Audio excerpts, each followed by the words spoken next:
Ito ba yun? Ito, yan, oo. Ito, panoorin ho natin itong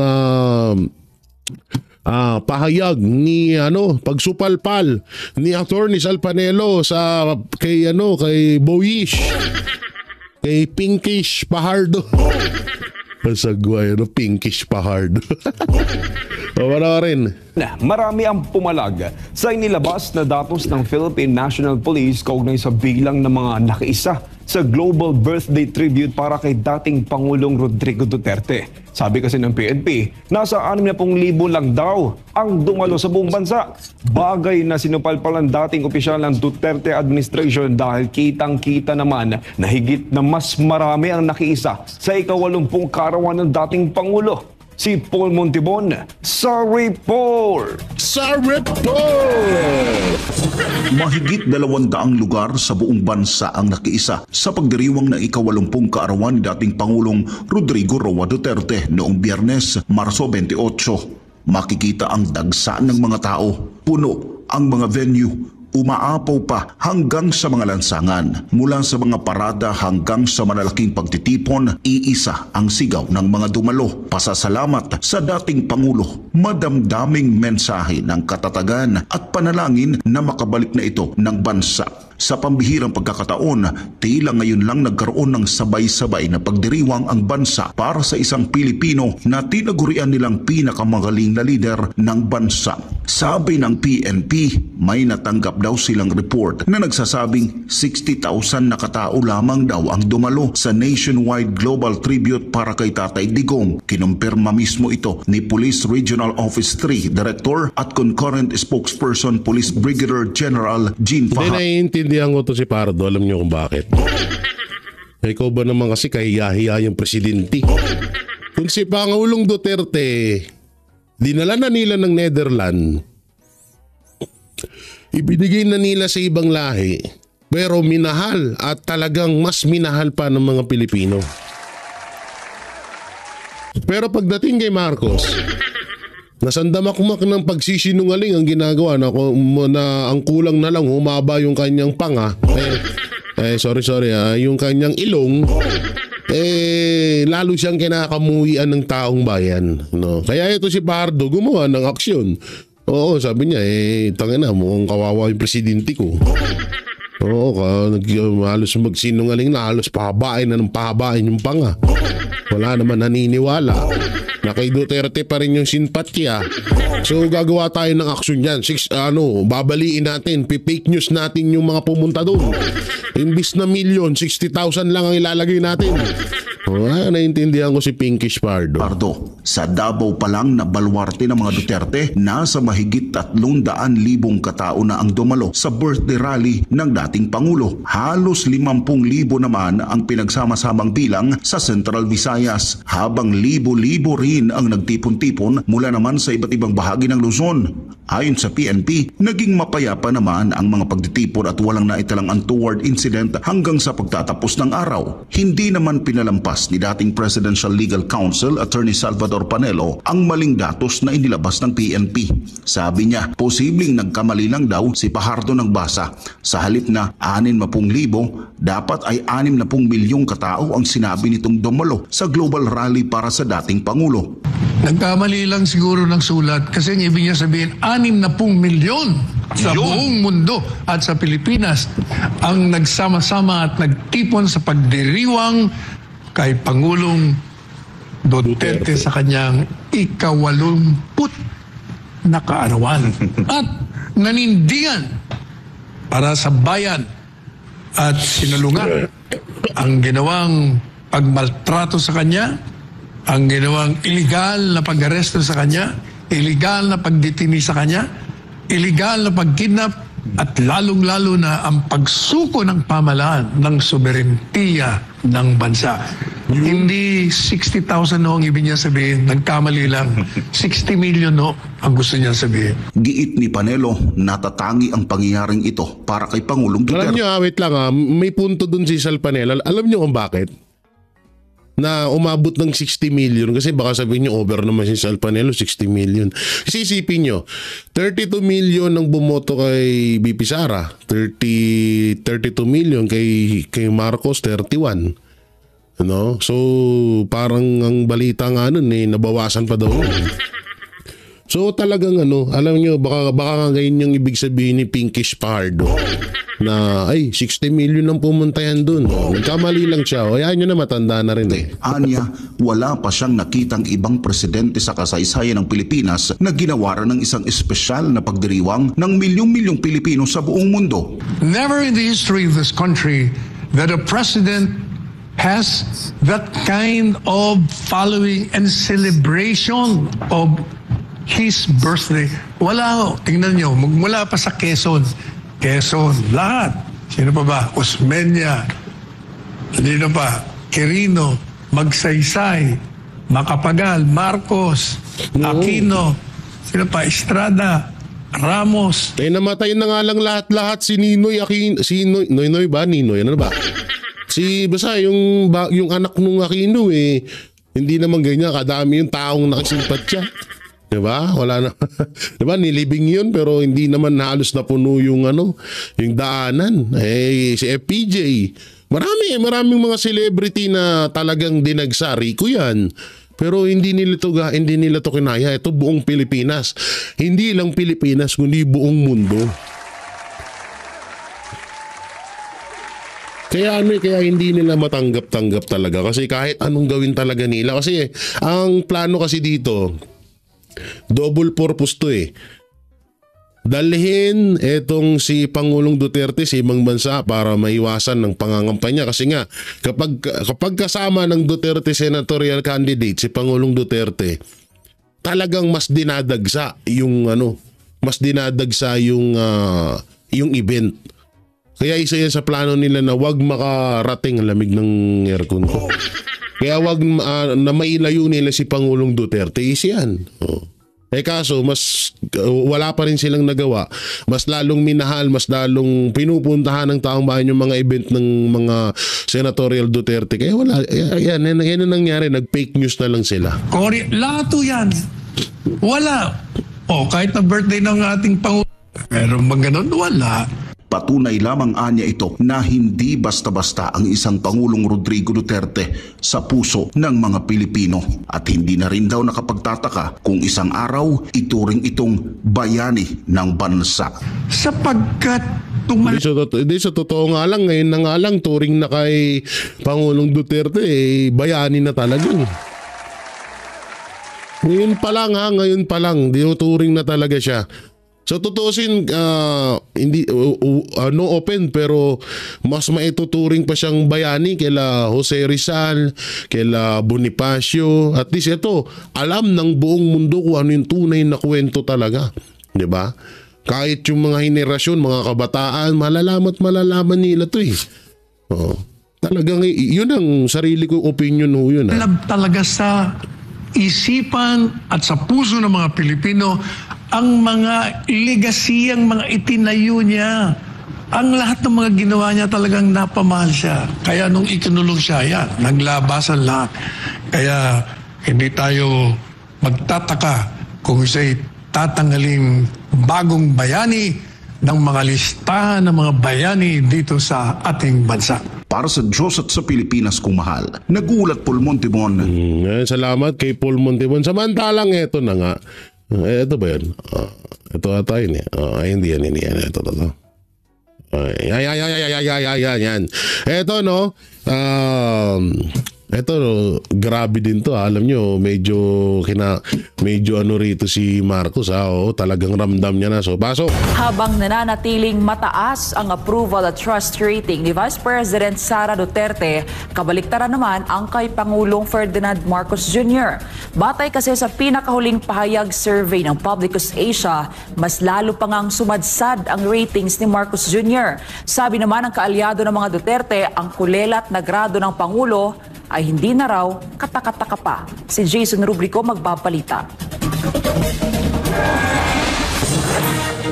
Dahil sa sunod-sunod at walang katapusang issue ng korupsyon at paglobo ng presyo ng mga bilihin na pinatindi pa ng kontrobersyal at iligal na pag-aresto kay dating Pangulong Rodrigo Duterte, tuluyan na ngang ibinagsak ng mga Pilipino ang performance rating ni Pangulong Ferdinand Marcos Jr.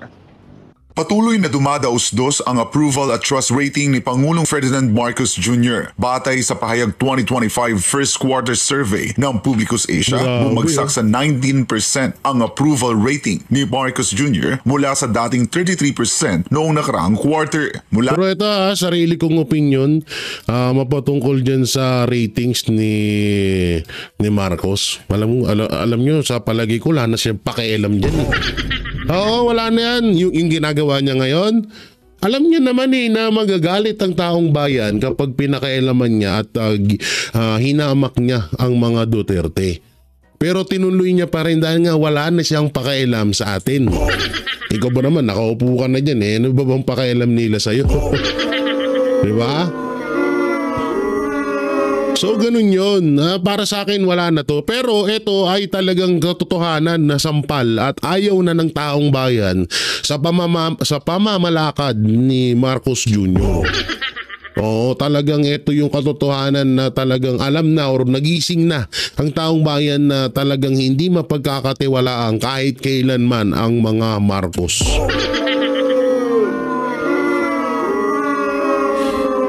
Tignan mo, sunod-sunod nagsisinungaling siya. Nagsisinungaling yung nasa baba. Yung mga alagad, puro sinungaling. Sino maniniwala sa'yo? Putakin ka. Ay, sorry. Okay, tuloy. Ang approval rating ni Marcos Jr. mula sa dating 33% noong nakaraang quarter. Mula naman sa dating 23%, bumagsak sa 14% ang trust rating ni Marcos Jr. habang sumirit naman sa 63% ang distrust rating laban sa kanya. Ayon sa survey, maliban sa walang katapusang ma-issue ng korupsyon at inflation, ang paghain ng gobyernong Marcos Jr. kay dating Pangulong Duterte sa International Criminal Court ang tila nagpalala pa sa kabuuang performance ni Pangulong Marcos. Kasabay naman ang patuloy na pagbulusok ng grado ni Marcos Jr. ay siya namang paglakas pang lalo ng suporta para kay Vice President Sara Duterte. Mula sa dating 37%, umakyat sa 42% ang approval rating ng pangalawang Pangulo. Tumas din sa 39% ang trust rating ni VP Sara mula sa dating 31%. Ayon sa pahayag survey, lumakas ang suporta kay VP Sara sa lahat ng rehiyon sa bansa, lalo na sa Central at North Luzon, Visayas at Mindanao. Sabi ng kalyado ng mga Duterte, hindi na raw kataka-taka ang nasabing survey results. Ayon kay Attorney Salvador Panelo, hindi na nakakagulat ang pagbagsak ng ratings ni Marcos Jr. at kung hindi siya magbabago, maaaring maulit ang manangyari sa kasaysayan ng bansa. Hindi na ako katakataka at inaasahan sapagkat yan po mawalang galang na sa ating kaibigang presidente. That is a handwriting on the wall. Yan po ay nagpapakita na kung hindi po talaga magbago ang inyong mga pamamaraan sa pamamalakad ng ating bansa, maniwala kayo, mauulit ang nangyari sa ating kasaysayan na nakalulungkot, na ayaw nating mangyari, pero mukhang mangyayari pag hindi kayo nagbago, ang pangatlong pag-aalsa ng taong bayan. Binigyang diin pa ni Panelo na ang taong bayan... alam nyo, yan ang isa sa mga kinakatakot ko rin eh. Kasi hindi biro ang pagiging demonyo ni Marcos. Kasi may mga bali-balita kapag naulit nga ho daw yan talagang kasi eto may mga matatanda na eto ikwento lamang. May mga matatanda na nakausap namin o nakakwentuhan namin na natatandaan niyo yung pulis or sundalo ba yun? Na lumapit kay Senior Marcos at tinatanong kung bubombahin na ba nila yung taong bayan. At sinabi ni Marcos Jr. na parang wag mong gawin yan. Alam niyo ba may isang matanda na hindi isa, marami din naman na nakapagkwento na nung mga panahon pala na yun, eto daw si Marcos ay parang gusto ng pagbabarilin yung tao sa labas ng Malacanang. Yung mga bali-balita. Pero ngayon, dahil nga sa nangyayari ngayon, at talagang kung ikaw ay matino ang pag-iisip mo, hindi mo gagawin lahat to Na makikipag-ugnayan ka sa dayuhan na wala naman jurisdiction dito sa Pilipinas, na ibibigay mo ang isang Pilipino sa dayuhan, hindi gawain ng matinong tao yan Ngayon, yun nga, nakakatakot yan. Pero, syempre, unang-una, hindi dapat tayo panghinaan ng loob dyan dahil alam naman natin at alam ko ang mga Pilipino kapag nasa tama sila, ipaglalaban nila hanggang kamatayan. No? Kagaya ng sa totoo nagkaka-people's power na eh. No, people's power na sa pamamagitan ng payapa. Katulad doon na ito nung nangyaring birthday ni Pangulong Duterte. Pero wag sanang antayin ni Marcos Jr. na magkaroon ng people's power na magiging dahas. At sana wag naman din mangyari yun. Sana maging mapayapa pa rin, walang masaktan sa mga pagkilos ng taong bayan. No? Yun ang hinihiling din natin na maging safe ang mga kababayan natin. Mismo ang nagluklok sa mga nasa ehekutibo at lehislatura upang magsilbi ng tapat at buong puso sa bansa. Ngunit sa halip na unahin ang kapakanan ng sambayanan, tila kabaligtaran ang nagaganap, isang realidad na hindi dapat ipagwalang bahala. Hindi yung sila pa ang magpapakanulo at magtataksil sa mga sinumpaan nilang oath nung sila ay naging mga public officials. Dagdag pa niya, dapat nang kumilos ang administrasyon bago mahuli ang lahat. Kaya we're addressing the people in the government, especially their hierarchy, those who wield political power. Wow. Huwag na po kayong maghintay na magkakaroon pa ng 3 EDSA. 3. Tayo'y magkapit-bisig bilang mga Pilipino. Magpatawaran tayo. Kalimutan muna natin ang politika. Para umakyat na ho tayo. Hindi pwedeng palagi tayo nakalugmok. Batay din sa pahayag Kuya Pogi ng idol ko yan. Idol ko si Sir Jason Rubrico. Hindi alam nyo, totoo naman yung sinasabi ni Sal Panelo ni Attorney Sal na talagang kailangan na nating wag tayong magpadasu-dasu or tinatawag na wag tayong parang hayaan na lang ba natin ng Pilipinas na hayaan na lang natin ng Pilipinas na na tawag dito na sumadsad na naman maging sa tutuusin tinalo na tayo ng Afrika. Mas mayaman pa sa atin ng Afrika ngayon.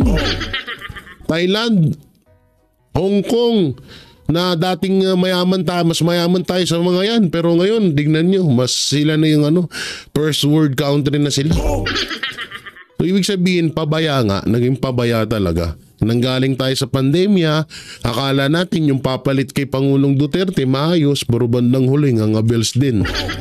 Mas matindi pa, pinakamatindi sa lahat ng naging presidente sa kasaysayan ng Pilipinas.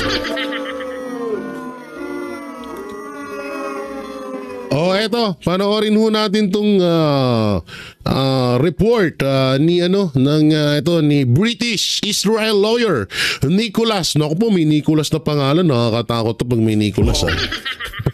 Allergic na tayo sa Nicholas no. So panoorin ho natin. I'm going to defend the former English president pa. to the best of my ability.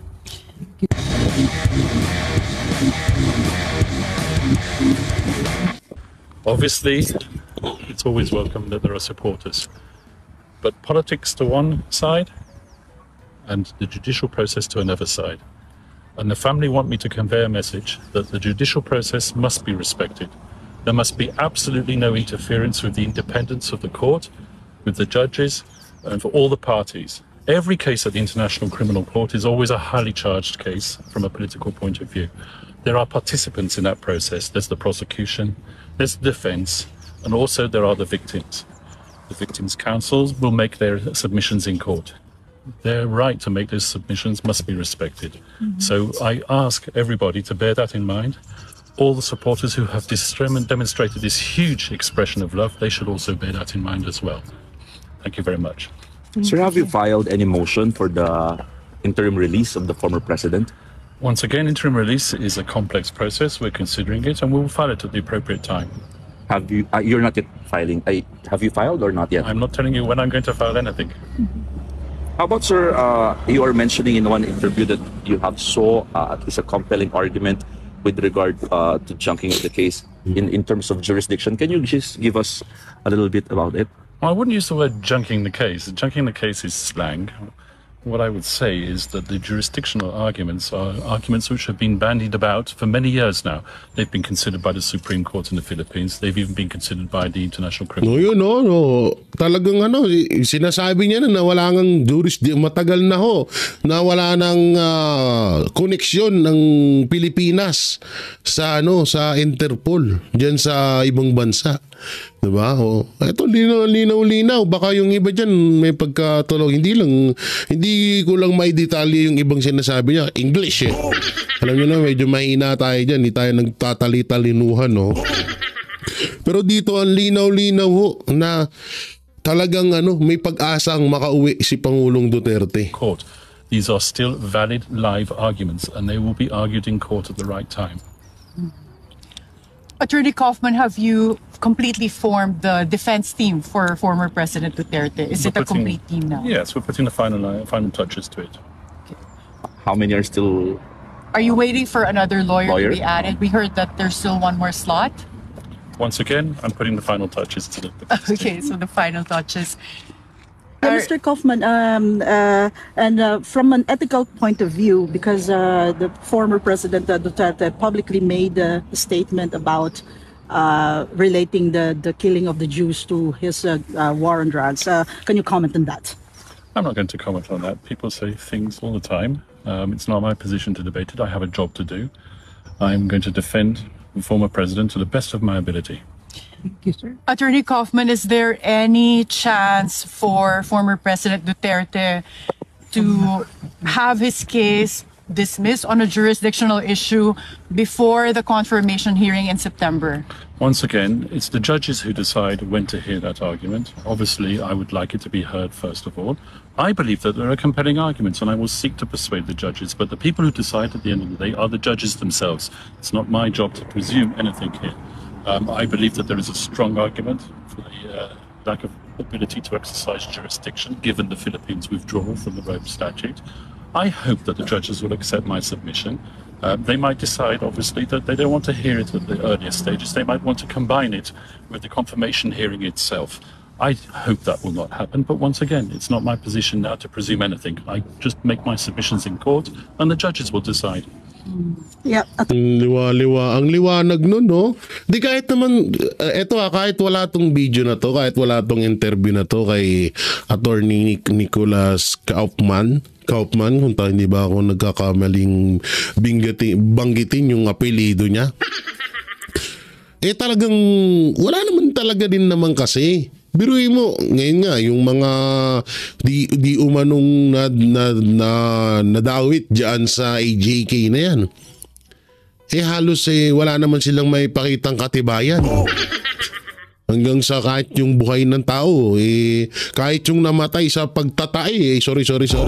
Kahit yung namatay sa kagat ng aso, sinisi sa Duterte. Diba? Yun yung masaklap dun Kahit yung tao matagal nang namatay, kahit yung tao namatay ngayon 2024, Duterte pa rin. Sa AJK pa rin. No, kaya ko lang naman to pinakita is para mapanood nyo rin.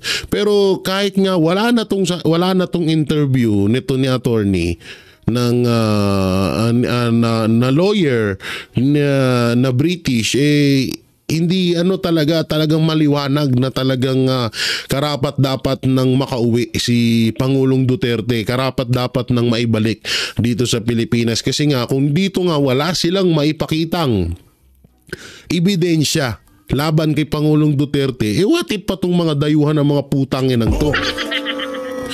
Hindi ito yung sinasabi ko, yung yung ICC. Excuse, 'di ba? Kung si Justice Secretary Remulla walang maipakitang ebidensya. Diba? Yung si Nicolas Diwata Torre na pinaglihi sa Barnes, wala rin maipakita. Yun wala silang maipakitang ebidensya. Paano pa kaya yung dayuhan? Hindi naman yan tiga rito sa atin.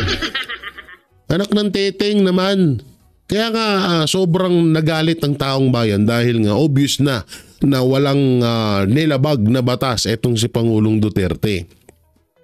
Kung ano man yung kautusan niya dati na sa mga kapulisan na kapag lumaban, patayin, alangan naman magpapatay ka.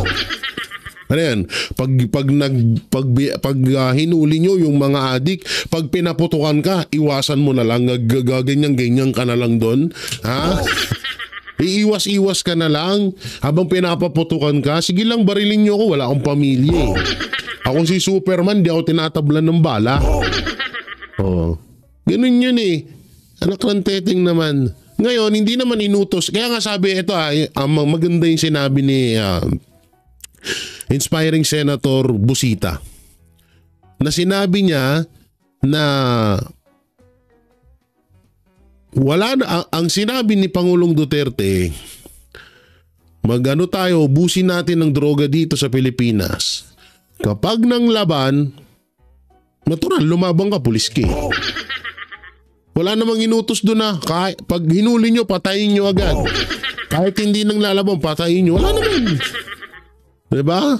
Kaya lang naman maraming namatay noon dahil nga nang lalaban. At ang pinakamatindi pa noon, yung mismong mga drug lord, yung mismong mga boss nila ang pumatay sa sarili nilang mga tauhan. Yun ang totoo doon.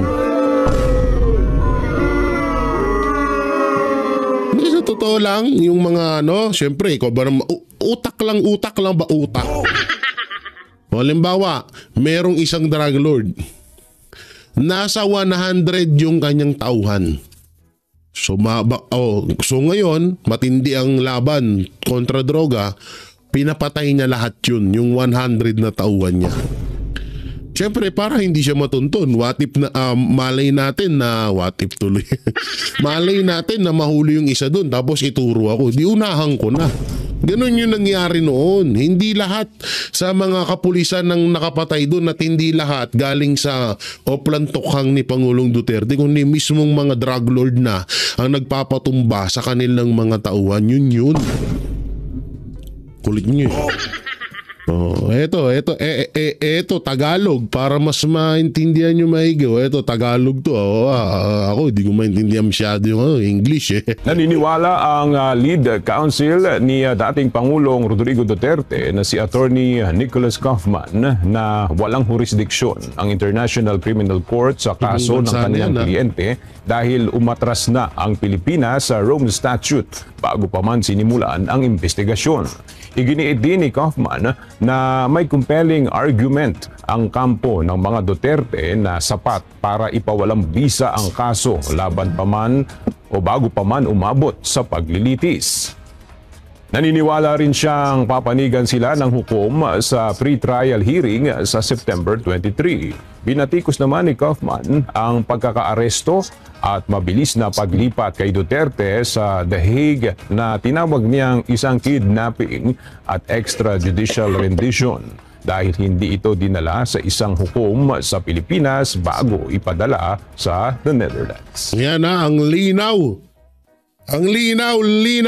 Ay, nako. Diba? O ultimong banyaga na. Baka sabihin, binayaran lang ng Duterte. Tayo na. Ano mo yung babayad ng Duterte dyan sa mga Amerikanong lawyer na yan? Hindi kasi may ang mga ibang bansa may pride din talaga. Hindi mo yan madadala sa mga pera-pera po tayo na yan.